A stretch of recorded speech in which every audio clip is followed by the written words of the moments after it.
Hey everyone, welcome to today's Explainer. I am super excited to dive right into this one. Today, we're unmasking financial crime, looking specifically at the new era of transaction monitoring. And I've got my co-host here to help break down this incredibly high-stakes, behind-the-scenes world that literally affects us every single time we swipe a card or send a payment online. Hey, thanks for having me. And yeah, you hit the nail on the head. It's a massive, truly fascinating topic. We are basically talking about this endless cat and mouse game between some incredibly sophisticated criminals and the anti-money laundering, or AML teams, who are desperately trying to stop them. So, if you've ever wondered how illicit money actually moves through the global financial system and exactly how banks try to catch it, you are absolutely in the right place. Let's get into it. All right, let's kick things off with Section 1, the money laundering problem. So just how serious has this become for modern institutions? I mean, it's pretty much an existential threat at this point. The sheer volume of digital transactions happening right now means that the old ways of tracking dirty money just don't work anymore. And the consequences for failing to catch these guys are absolutely brutal. Right, the real-world fallout is severe. Just look at the recent €25,000 fine that Germany's regulatory authority, BaFin, handed down to RatePay over suspected money laundering issues. Exactly. And, while 25 grand might sound like a slap on the wrist for a big company, the stakes get so much higher. Take Estonia's B2BX Digital Exchange. They literally had their operating license revoked completely because of failures in customer due diligence and transaction monitoring. So if you don't monitor your transactions properly, you don't just lose some money, you can lose your entire business overnight. Which actually brings us to this really powerful quote from Trisha Kothari at Unit 21. She says, thinking like a criminal changes everything. So why is putting yourself in the shoes of a launderer the absolute first step here? Well, it's because you simply cannot catch what you don't understand, right? Criminals are incredibly innovative. They're constantly poking and prodding at systems just to find the weak points. So if compliance teams are only looking at these rigid, static rules, they are going to miss the new schemes entirely. You have to actively anticipate how a bad actor would logically try to hide their tracks if you want to build a system that actually works. Right. So that leads us perfectly into Section 2. What is transaction monitoring? Let's define exactly how these banks and fintechs are fighting back behind the scenes. So, formally speaking, transaction monitoring is reviewing customer transactions to detect behaviors of interest, which are analyzed through patterns, sequences, trends, or conditions. And to translate that into plain English for us, it's essentially how institutions surveil money movement. They aren't just looking at, say, a single wire transfer floating in a vacuum. They're looking at the whole context. Like, is this behavior normal for this specific customer? Does it match a known sequence of events that criminals use to clean dirty money? That is exactly what they mean when they say behaviors of interest. To see how this actually works in practice, we can look at a framework from the Association for Financial Markets in Europe, or AFME.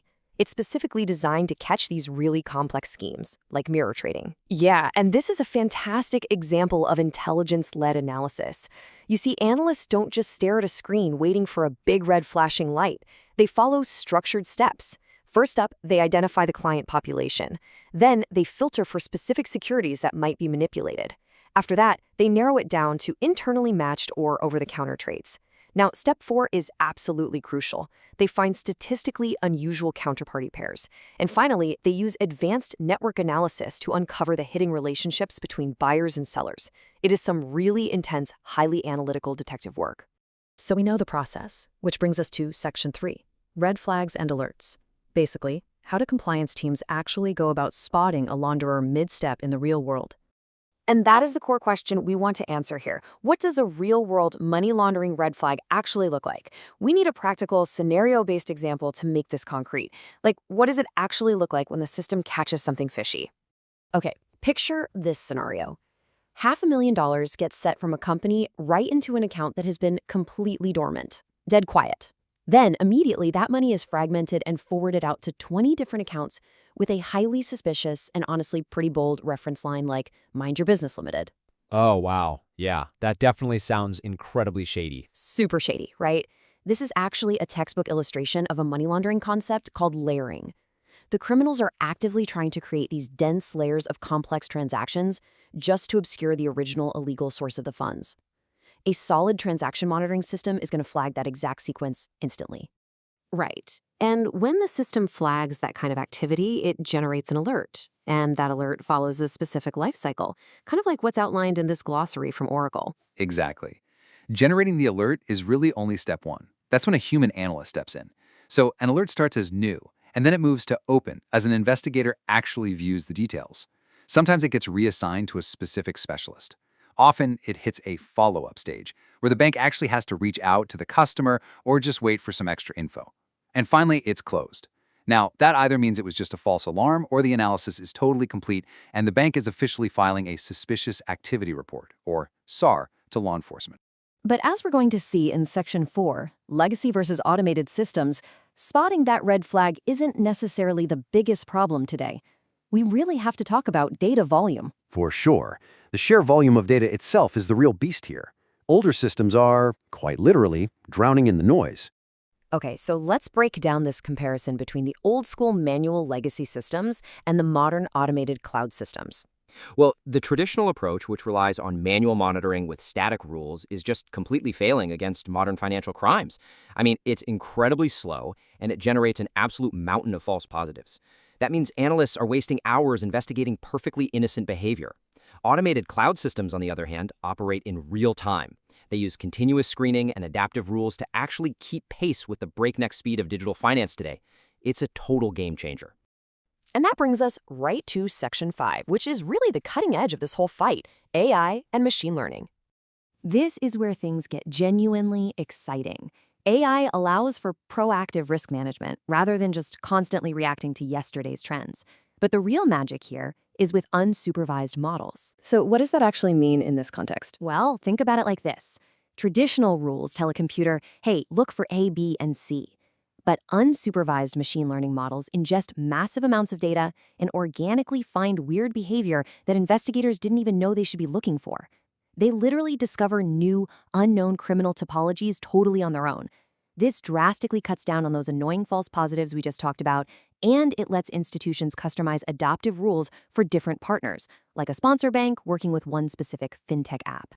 That is incredible. So where is the industry heading next to try and stay ahead of these highly sophisticated bad actors? Let's check out Section 6, the future of compliance. Right now, there is a massive ongoing debate in the market sector about combining forces. The big question everyone is asking is, should market abuse surveillance, things like catching insider trading or spoofing, should that converge with anti-money laundering transaction monitoring into one giant unified system? And an AFME survey of industry professionals really brilliantly illustrates where everyone's head is at regarding this idea of convergence. Yeah, the results are pretty striking. There is huge industry interest here. Over 60% see a real opportunity to share data sources. Nearly 70% see an opportunity for operational convergence, and well over 70% believe in technology convergence. So the consensus is incredibly clear. Keeping these compliance functions siloed just helps the criminals. Combining them is going to catch a lot more bad guys. Right, but technology alone isn't some magic bullet, is it? There are still some pretty deep structural issues we need to fix. Oh, absolutely. And honestly, this is the most frustrating part for compliance teams. According to that same AFME report, 85% of surveyed firms get absolutely zero feedback on the suspicious activity reports they file. Just imagine doing all of this complex analysis, handing it over on a silver platter to law enforcement, and then hearing literal crickets. The industry desperately needs better feedback loops, much clearer guidance from regulators, and, crucially, the ability to legally and openly share data between different financial institutions, so criminals can't just hop from bank to bank. Plus, as we lean more into AI, we really need documented policies so the human investigators can actually interpret what these machine learning models are flagging in the first place. Which leaves us with this final, really provocative thought. In this constant cat and mouse game, who is going to adapt faster? The criminals or the compliance teams? It's a question that honestly keeps a lot of smart people awake at night. You know, the criminals, they only have to be right once, but the compliance teams, they have to be right every single time. Exactly. It's this incredible, high-stakes battle happening quietly in the background of our global economy every single day. Well, thank you so much for chatting through this with me, and a huge thank you to everyone tuning in. Stay curious, everyone. This has been an explainer on the new era of transaction monitoring. Content created by Dilon DSouza. Thanks again for joining us.